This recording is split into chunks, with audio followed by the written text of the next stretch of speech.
क्या आपका भी उत्तर प्रदेश पुलिस का एग्जाम है? क्या आप भी यूपी पुलिस के एग्जाम की तैयारी कर रहे हो और अपने जीके जीएस के पोर्शन को उच्च लेवल तक बढ़ाना चाहते हो या अपने स्कोर को बढ़ाना चाहते हो? तो यह वीडियो बनी है मात्र आपके लिए। तो वीडियो को पूरा और अंत तक जरूर देखिएगा। तो बिना टाइम गवाए करते हैं वीडियो को स्टार्ट। आपका पहला क्वेश्चन है, भारत के कौन से राष्ट्रपति की मृत्यु पद पर कार्यरत के समय हो गई थी? आपसे क्वेश्चन में पूछा गया था कि भारत के ऐसे कौन से राष्ट्रपति थे जिनकी जो मृत्यु हुई थी वह पद पर रहते हुए ही कार्यरत पद पर रहते हुए हो गई थी। ऑप्शन है ज्ञानी जैन सिंह, डॉक्टर जाकिर हुसैन, फरुखदीन अली अहमद या सर्वपल्ली राधाकृष्णन। तो किसकी मृत्यु, कौन से राष्ट्रपति ऐसे थे जिनकी जो मृत्यु हो गई थी वह पद पर कार्यरत हो करते समय ही हो गई थी? तो कौन से थे? तो इसमें आपका सही विकल्प क्या हो जाएगा? फरुखदीन अली अहमद। सी विकल्प आपका सही जवाब हो जाता है। तो महत्वपूर्ण क्वेश्चन था, इस क्वेश्चन को आप ध्यान में रखेंगे। बात करते हैं ज्ञानी जैन सिंह की। तो ज्ञानी जैन सिंह जो थे वे सिख संप्रदाय के सिख पहले ऐसे राष्ट्रपति थे जो सिख समूह से बिलोंग करते थे। और डॉक्टर जाकिर हुसैन आपके मुस्लिम, सबसे पहले मुस्लिम क्या थे? राष्ट्रपति थे। सर्वपल्ली राधाकृष्णन। तो सर्वपल्ली राधाकृष्णन पहले ऐसे भारतीय राष्ट्रपति थे जिन्हें भारत रत्न से सम्मानित किया गया था। और आपसे क्वेश्चन में पूछा जा सकता है कि भारत के दूसरे राष्ट्रपति कौन थे? तो भारत के जो दूसरे राष्ट्रपति थे वे आपके सर्वपल्ली राधाकृष्णन थे। तो यह क्वेश्चन आपके लिए बहुत ही इंपॉर्टेंट क्वेश्चन था। तो मैं मानता हूं कि इस क्वेश्चन को आप ध्यान में रखेंगे। अगर आपने भी अभी तक हमारे चैनल को सब्सक्राइब नहीं किया है, चैनल को सब्सक्राइब और वीडियो को लाइक जरूर कर दीजिएगा। आपका अगला क्वेश्चन है, उत्तर प्रदेश में केंद्रीय विश्वविद्यालयों की संख्या कितनी है? ऑप्शन है 3, 5, 2 या 1। तो आपसे क्वेश्चन में पूछा गया है उत्तर प्रदेश में केंद्रीय विश्वविद्यालयों की संख्या। तो बात करते हैं, उत्तर प्रदेश में जो कुल विश्वविद्यालय हैं वे हैं 6 और जो केंद्रीय विश्वविद्यालय हैं वे कितने हैं? 4। तो इसमें थोड़े से ऑप्शन मिस्टेक हो गया था, 5 की जगह पर यहाँ पर आपको 4 होना था। उत्तर प्रदेश में जो केंद्रीय विश्वविद्यालय हैं वे हैं 4 और कुल जो विश्वविद्यालय हैं वे कितने हैं? 6। बात करते हैं 4 की। तो पहला हो जाएगा आपका बनारस हिंदू विश्वविद्यालय, दूसरा हो जाएगा आपका अलीगढ़ मुस्लिम यूनिवर्सिटी और तीसरा हो जाता है आपका डॉक्टर भीमराव अंबेडकर विश्वविद्यालय और चौथा हो जाता है आपका इलाहाबाद विश्वविद्यालय। तो इन चारों विश्वविद्यालयों को आपको ध्यान में रखना होगा। इस क्वेश्चन में थोड़ी सी मिस्टेक हुई थी टाइपिंग में, तो 5 नहीं था, इसमें आपके 4 हो जाएगा। और जो कुल विश्वविद्यालय हैं वे कितने हैं आपके? वे आपके 6 विश्वविद्यालय हैं। आपका अगला क्वेश्चन है और बहुत ही इंपॉर्टेंट क्वेश्चन होने वाला है। यह क्वेश्चन आपको एसएससी जीडी के लिए बहुत इंपॉर्टेंट क्वेश्चन है। तो अगर आप एसएससी जीडी की तैयारी कर रहे हो तो एसएससी जीडी के लिए बहुत ही इंपॉर्टेंट क्वेश्चन होने वाला है। क्वेश्चन में पूछा गया है, सूर्य किरण थल सेना अभ्यास, जो सूर्य किरण थल सेना अभ्यास है वह किन 2 देशों के मध्य होता है? ऑप्शन है चीन और भारत के बीच, बांग्लादेश और भारत के बीच, नेपाल और भारत के बीच या श्रीलंका और भारत के बीच। तो इंपॉर्टेंट क्वेश्चन है, जल्दी से जल्दी बताइएगा, कमेंट बॉक्स में बताइएगा। अगर आप इन क्वेश्चनों का जवाब जानते हैं तो मेरे बताने से पहले ही कमेंट बॉक्स में बता सकते हो। तो क्वेश्चन में पूछा गया था सूर्य किरण किन 2 देशों के बीच होता है? तो सूर्य की किरण कहाँ से निकलती है? तो ध्यान में रखना होगा आपको नेपाल। तो नेपाल और भारत के बीच क्या होता है? सूर्य किरण जो थल सेना अभ्यास होता है। और बात करते हैं चीन और भारत के बीच एक प्रमुख, बहुत ही इंपॉर्टेंट क्वेश्चन बनकर आता है, प्रमुख अभ्यास होता है कौन सा? Hand in hand. जो हैंड इन हैंड है वह आपका किसके बीच होता है? चीन और भारत के बीच कौन सा अभ्यास होता है? Hand in hand. और बात करते हैं बांग्लादेश और भारत के बीच। तो बांग्लादेश और भारत के बीच संप्रति जो युद्ध अभ्यास है वह इंपॉर्टेंट युद्ध अभ्यास है। और श्रीलंका के बीच कौन सा होता है? तो मित्र शक्ति और भारत के बीच क्या होता है? जो होता है थल सेना अभ्यास होता है। तो इन बातों को भी आपको ध्यान में रखना होगा। आपका अगला क्वेश्चन है, 10 रुपये के नोट के पीछे किसका चित्र होता है? आपने देखा होगा 10 रुपये का नोट है, एक तरफ तो उस पर महात्मा गांधी जी का चित्र होता है और जो उसकी दूसरी तरफ है, जो उसके पीछे की ओर है, वह किसका चित्र होता है? ऑप्शन है रानी के बाग की तस्वीर, बी सांची स्तूप, हम्पी कर्नाटक में रथ यात्रा की छवि या उड़ीसा के कोणार्क में बने खूबसूरत सूर्य मंदिर। तो क्या होता है, जो 10 का नोट होता है उसके जो पीछे की जो तस्वीर होती है वह किसकी बनी होती है? तो किसकी बनी होती है? तो इसमें करेक्ट जवाब हो जाएगा डी विकल्प आपका सही जवाब होगा। तो जिन बच्चों ने भी विकल्प डी को यानी कि उड़ीसा के कोणार्क में बने खूबसूरत जो मंदिर है उसको चुना है वह बिल्कुल सही चुना होगा। तो अगर बात करते हैं सांची स्तूप की, तो सांची स्तूप आपका जो 200 रुपये का नोट है, जो नया वर्तमान में 200 रुपये का नोट चल रहा है, उस पर बना होता है। और बात करते हैं रानी के बाप की तस्वीर की, तो यह किस पर बनी होती है? यह आपकी 100 रुपये के नोट पर बनी होती है। कौन से पर? 100 रुपये के नोट पर बनी होती है। और हम्पी कर्नाटक की जो रथ यात्रा है, वह आपकी 50 रुपये के नोट पर बनी होती है। किस पर? 50 रुपये के नोट पर वह बनी होती है। और जो चल रहा है 20 रुपये का नोट, तो 20 रुपये के नोट पर क्या बनी होती है? तो 20 रुपये के नोट पर आपकी एलोरा की गुफा बनी होती हैं। जो एलोरा की गुफाएं थी वे बनी होती हैं।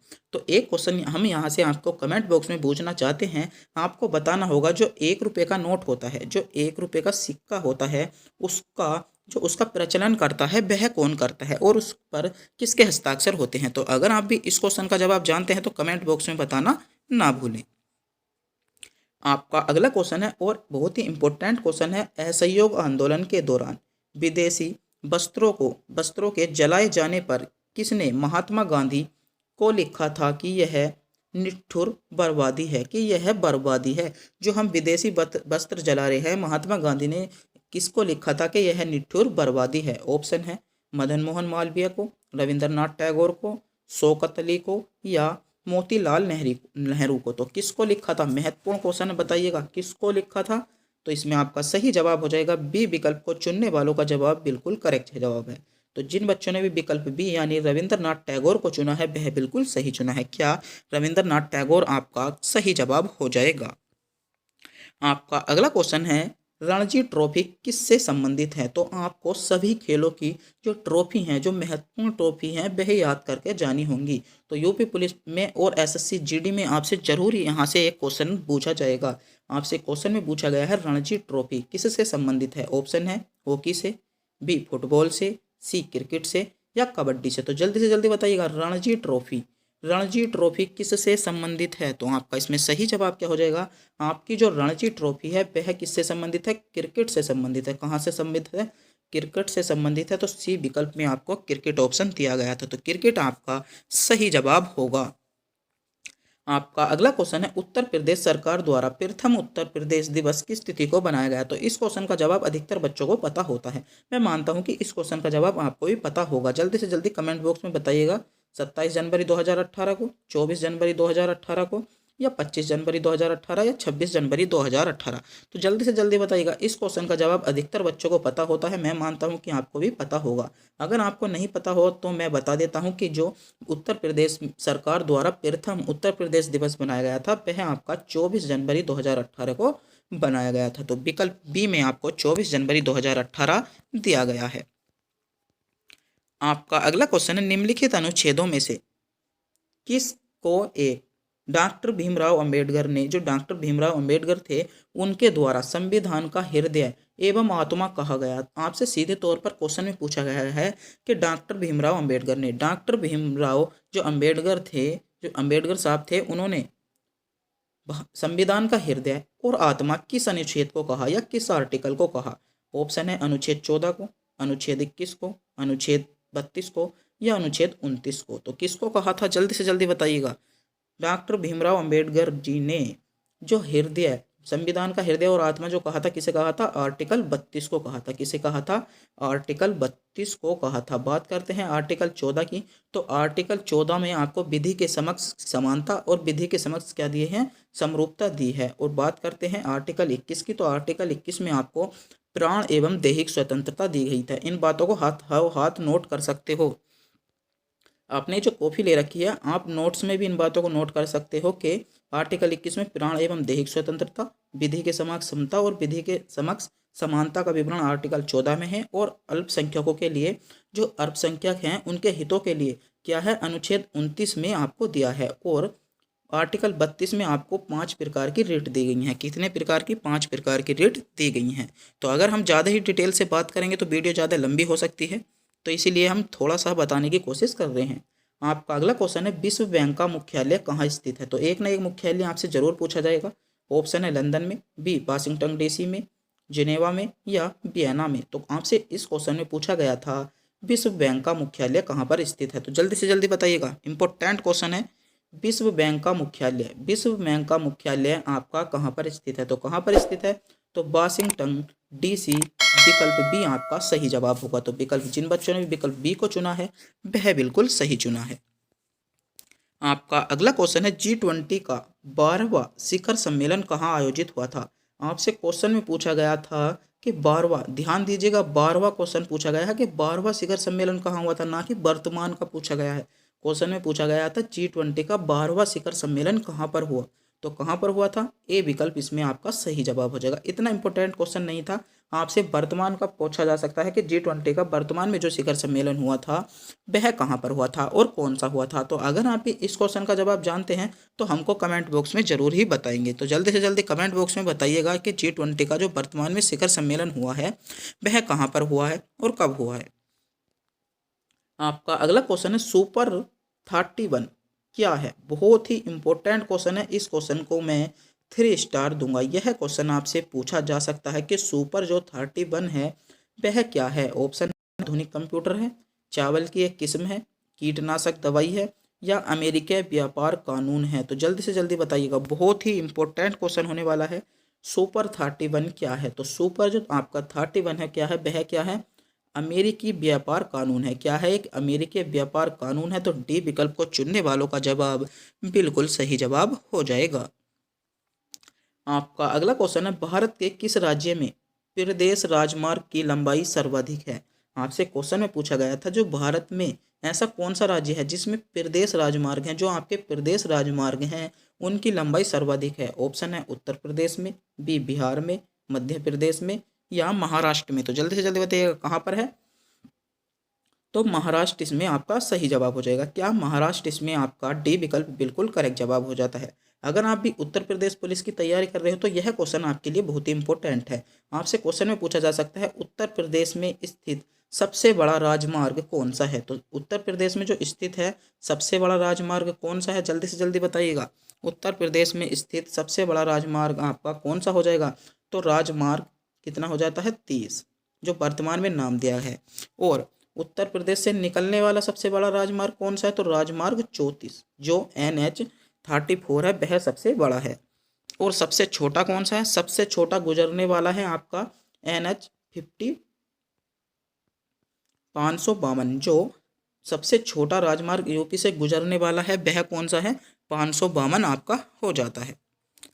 आपका अगला क्वेश्चन है समुद्र में ज्वार भाटा किसके कारण होता है। ऑप्शन है सूर्य के प्रभाव के कारण, चंद्रमा के प्रभाव के कारण, सूर्य और चंद्रमा के संयुक्त प्रभाव के कारण, पृथ्वी और सूर्य के गुरुत्वाकर्षण जो बल होता है, जो गुरुत्वीय बल होता है उसके कारण। तो जल्दी से जल्दी बताइएगा समुद्र में जो ज्वार भाटा, जो समुद्र में ज्वार भाटा आता है वह किसके कारण होता है, तो किसके कारण होता है, सूर्य और चंद्रमा के संयुक्त प्रभाव के कारण होता है। तो सी विकल्प में आपको दिया गया था। आपका अगला क्वेश्चन है विश्व के खनिज तेल का सबसे बड़ा भंडार कहाँ पर है। जो विश्व में खनिज तेल का जो सबसे बड़ा भंडार है वह कहाँ पर है। ऑप्शन है कनाडा में, ईरान में, सऊदी अरब में या वेनेजुएला में। तो इसमें आपका सही जवाब क्या हो जाएगा, वेनेजुएला। डी विकल्प आपका करेक्ट जवाब हो जाएगा। विश्व के सबसे खनिज जो तेल का भंडार है वह कहाँ पर है, वह आपका वेनेजुएला में स्थित है। आपका अगला क्वेश्चन है उत्तर प्रदेश में जैन और बौद्ध धर्म जो दोनों धर्मों के प्रसिद्ध जो तीर्थ स्थल था वह कौन सा था। ऑप्शन है सारनाथ, कौशाम्बी, कुशीनगर या उपरोक्त में से कोई नहीं। तो जल्दी से जल्दी बताइएगा जैन धर्म और जो बौद्ध धर्म दोनों के से जो संबंधित जो प्रसिद्ध तीर्थ स्थल था वह कौन सा था, तो कौन सा था, कौशाम्बी। बी विकल्प इसमें सही जवाब होगा। तो जिन बच्चों ने भी विकल्प बी को चुना है वह बिल्कुल सही चुना है। आपका अगला क्वेश्चन है और बहुत ही इंपॉर्टेंट क्वेश्चन है उत्तर प्रदेश पुलिस के लिए। इस क्वेश्चन को भी मैं 3 स्टार दूंगा। इस क्वेश्चन को भी आप नोट कर सकते हो या स्क्रीनशॉट ले सकते हो। आपका अगला क्वेश्चन है ढोला लोकगीत लोकप्रिय है। ऑप्शन है आगरा मेरठ में, इलाहाबाद कानपुर में, गोरखपुर जौनपुर में या लखनऊ सहारनपुर में। तो जल्दी से जल्दी बताइएगा ढोला लोकगीत लोकप्रिय कहाँ पर है। जल्दी से जल्दी बताइएगा ढोला लोकप्रिय जो गीत है वह कहाँ पर है, तो कहाँ पर है, आगरा मेरठ को चुनने वालों का जवाब यानी विकल्प ए को चुनने वालों का जवाब बिल्कुल सही जवाब होगा। तो आगरा और मेरठ इसमें आपका सही जवाब हो जाता है। आपका अगला क्वेश्चन है, हृदय के संकुचन को भी कहते हैं सिस्टोल, आसूत, डायस्टोल या ल्यूब। हृदय का जो संकुचन होता है उसको हम क्या कहते हैं, तो उसको हम सिस्टोल कहते हैं। ए विकल्प में आपको दिया है, तो ए विकल्प आपका बिल्कुल करेक्ट जवाब हो जाएगा। आपका अगला क्वेश्चन है, निम्नलिखित तत्वों में से किसका सबसे कम गलनांक होता है। जो आपको तत्व दिए गए हैं आपको बताना होगा सबसे कम गलनांक किसका होता है। ऑप्शन है टाइटेनियम का, टंगस्टन का, आर्गन का या निकल का। तो जल्दी से जल्दी बताइएगा, इसमें आपका सही जवाब क्या हो जाएगा। इसमें आपका आर्गन सही जवाब हो जाएगा। आर्गन का जो गलनांक होता है वह सबसे कम होता है। निकल का जो निकल धातु होती है उसका प्रयोग जो आपने देखे होंगे, हीटर के जो तार होते हैं वे गोल गोल छल्ले से बने हुए, उसमें आपका निकल का प्रयोग किया जाता है। और टंगस्टन का प्रयोग किस में किया जाता है, जो विद्युत आपका 100 वाट वाला बल्ब देखा होगा पहले आपने, जिसमें एक तार लटका रहता था, जो जिसका खराब हो जाने से बल्ब फ्यूज हो जाता था, तो उस जो वो तार होता है वही आपका टंगस्टन का बना होता है। तो आपको बताना होगा टाइटेनियम का प्रयोग हम किस में करते हैं। जल्दी से जल्दी बताइएगा। आपका अगला क्वेश्चन है, पूंजीवादी अर्थव्यवस्था की प्रमुख विशेषता है। ऑप्शन है निर्देशित कीमतें, लोक स्वामित्व, आर्थिक नियोजन या निजी स्वामित्व। जल्दी से जल्दी बताओ, बहुत इंपॉर्टेंट क्वेश्चन है। जो पूंजीवादी अर्थव्यवस्था है उसकी जो प्रमुख विशेषता है वह क्या है, तो क्या है, निजी स्वामित्व। डी विकल्प आपका करेक्ट जवाब होगा। तो डी विकल्प को चुनने वालों का जवाब बिल्कुल सही जवाब है। आपका अगला क्वेश्चन है, किस मुगल बादशाह ने वर्ष 1526 में, किस मुगल बादशाह ने वर्ष जो 1526 में पानीपत की प्रथम लड़ाई थी वह किसने की थी। ऑप्शन है बाबर ने, हुमायूं ने, अकबर ने या औरंगजेब ने। तो किस मुगल बादशाह ने जो 1526 में जो पानीपत का युद्ध हुआ था वह किसने लड़ा था, तो किसने लड़ा था, बाबर ने लड़ा था। तो इसकी पूरी डेट बात करें तो 21 अप्रैल, 21 अप्रैल कब, 21 अप्रैल 1526 को, 21 अप्रैल 1526 इसकी करेक्ट डेट थी। तो आपको बताना होगा दूसरे पक्ष से कौन लड़ रहा था, बाबर के जो दूसरे पक्ष में था वह कौन लड़ रहा था। तो इस क्वेश्चन का जवाब आपको कमेंट बॉक्स में बताना होगा। आपका अगला क्वेश्चन है, लोकसभा के सदस्यों का कार्यकाल कितने वर्ष होता है। 11 वर्ष, 9 वर्ष, 7 वर्ष या 5 वर्ष। तो जो लोकसभा के सदस्य होते हैं उनका कार्यकाल कितने वर्ष होता है, तो उनका कार्यकाल आपके 5 वर्ष होता है। तो डी विकल्प 5 वर्ष आपका सही जवाब होगा। आपका अगला क्वेश्चन है, शिमला समझौता किन दो देशों के मध्य हुआ। ऑप्शन है भारत चीन के बीच, भारत पाकिस्तान के बीच, भारत चीन के बीच या भारत नेपाल। तो जल्दी से जल्दी बताओ, बहुत ही महत्वपूर्ण क्वेश्चन है शिमला समझौता। तो शिमला जो समझौता था वह किन देशों के बीच हुआ था, तो आपका जो हुआ था भारत और पाकिस्तान दो देशों के बीच शिमला समझौता हुआ था। कौन से देशों के बीच, भारत और पाकिस्तान के बीच। आपका अगला क्वेश्चन है, राष्ट्रपति मनोनीत कर सकता है, राष्ट्रपति कितने सदस्यों को मनोनीत कर सकता है। ऑप्शन है 10 सदस्यों को, 2 सदस्यों को या 15 सदस्यों को या 12 सदस्यों को। तो राष्ट्रपति जो राज्यसभा के सदस्य होते हैं कितने सदस्यों को मनोनीत कर सकता है। तो जल्दी से जल्दी कमेंट बॉक्स में बताइएगा। आज की वीडियो का अंतिम क्वेश्चन था और महत्वपूर्ण क्वेश्चन है। तो अगर आपने भी अभी तक हमारे चैनल को सब्सक्राइब नहीं किया, चैनल पर नए हो तो चैनल को सब्सक्राइब और वीडियो को लाइक जरूर कर दीजिएगा। तो इस क्वेश्चन का जवाब आपका सही जवाब क्या हो जाएगा, राज्यसभा के 12 सदस्यों को राष्ट्रपति मनोनीत कर सकता है। तो डी विकल्प आपका सही जवाब हो जाएगा। तो ऐसे ही वीडियो देखने के लिए बने रहिए हमारे चैनल पर। तब तक के लिए मिलते हैं अगली वीडियो में।